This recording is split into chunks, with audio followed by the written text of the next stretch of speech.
Selamat berjumpa kembali bersama saya di detik-detik terakhir menjelang penutupan tahun 2020 dan membuka lembaran baru di tahun 2021.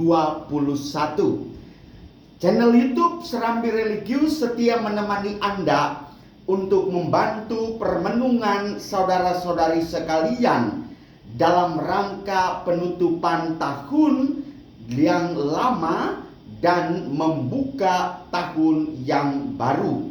Saudara-saudari umat beriman yang terkasih dalam Yesus Kristus, judul permenungan kita yang akan saya tampilkan pada kesempatan siaran rohani kali ini adalah waktu adalah karunia.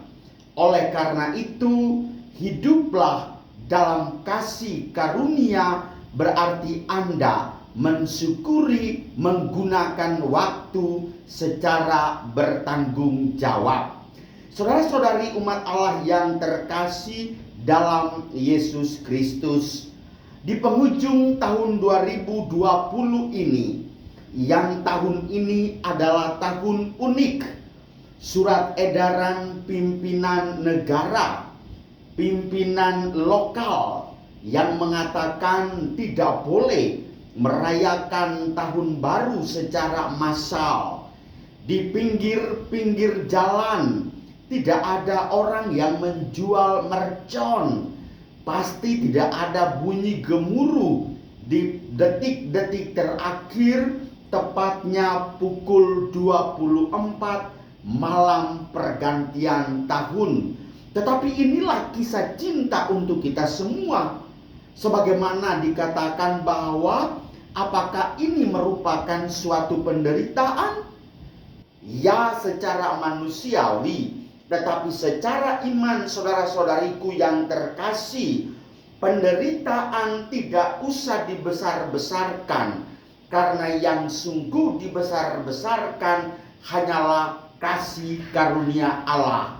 Oleh karena itu, saudara-saudariku yang terkasih dalam Yesus Kristus, selalu mengingat apa yang telah dilakukan Allah di tahun 2020, bahwa Allah selalu menyatakan kasih karunia-Nya, memenuhi janjinya.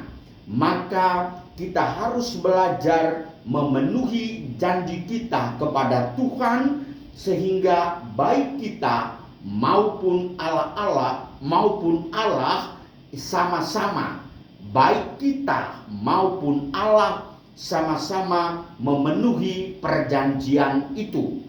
Semua yang terjadi di tahun 2020 kita sikapi penuh kerendahan hati, bahwa semuanya yang kita terima bukan karena kebaikan kita, bukan karena kesempurnaan kita, tetapi semata-mata karena kasih karunia-Nya. Dan kasih karunia Allah itu dinyatakan di dalam waktu.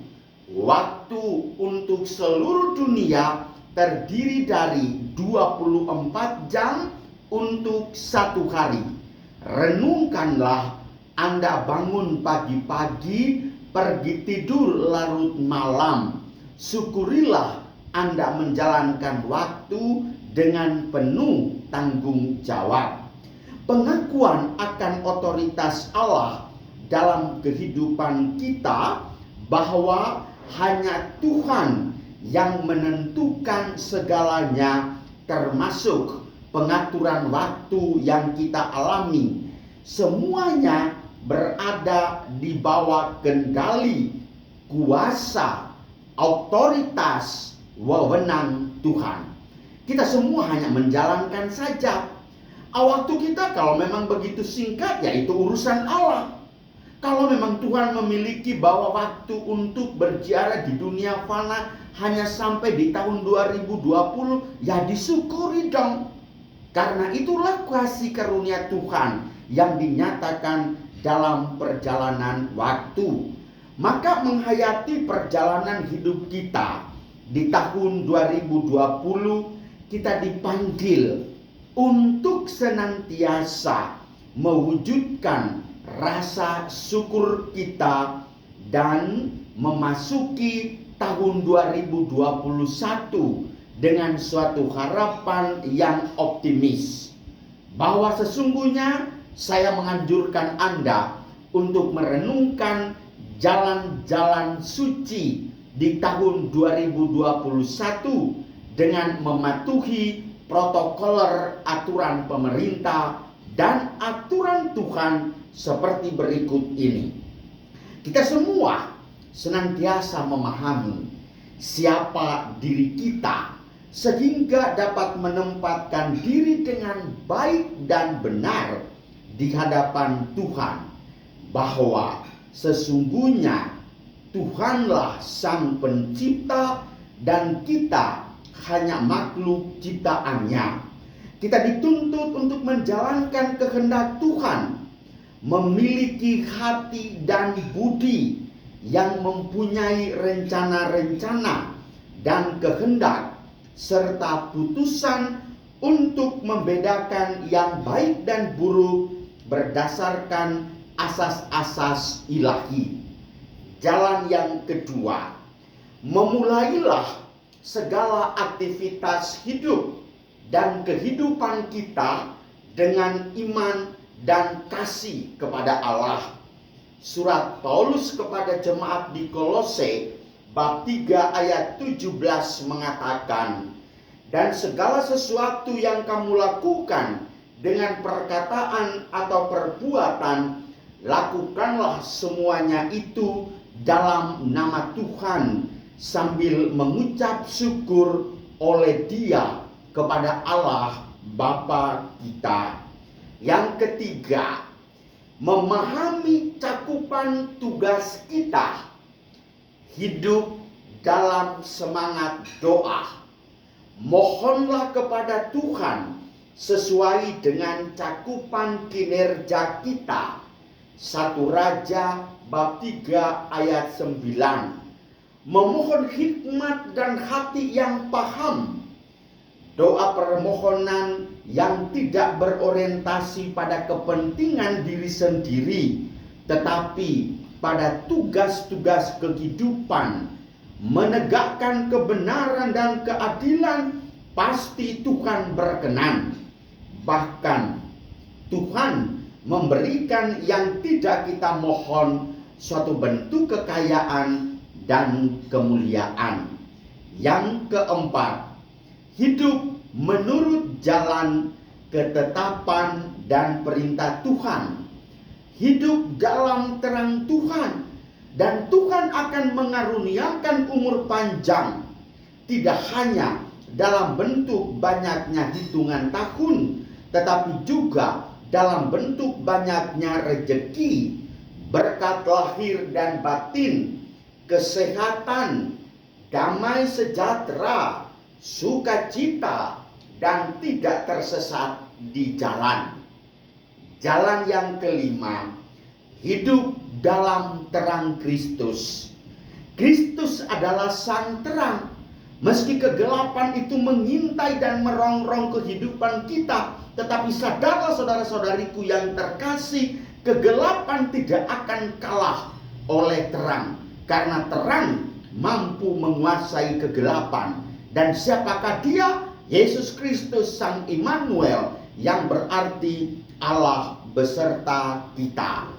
Dan jalan yang keenam, yang terakhir adalah tidak menjadi penghulu-penghulu kegelapan yang berakibat kesakitan dan penderitaan serta kebingungan. Dan lebih dari itu, supaya kita tidak dicampakkan ke dalam kegelapan yang paling gelap. Injil Matius bab 22 ayat 13.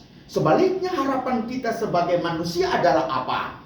Harapan yang paling mendasar adalah semoga kita tetap setia mengikuti Yesus sampai kesudahan, supaya dibebaskan dari dosa dunia dan iblis. Saudara-saudari umat Allah yang terkasih, inilah 6 jalan yang saya tawarkan untuk membantu permenungan Anda di saat detik-detik terakhir menutup tahun 2020 dan membuka lembaran baru di tahun 2021. Oleh karena itu, di dalam iman kita mampu mengatakan dan bersaksi bahwa sesungguhnya kita dapat hidup sebagaimana kita ada dalam keberadaan kita saat ini, bukan karena kebaikan kita semata-mata, bukan karena kesempurnaan kita, tapi semata-mata semuanya itu hanya dari dan oleh kasih karunia Allah. Oleh karena itu, waktu adalah karunia, jalanilah dengan penuh kasih sebagai tanggung jawab atas karunia Allah. Selamat bermenung dan selamat siap membuka lembaran baru 2021. Immanuel, Allah beserta kita. Amin.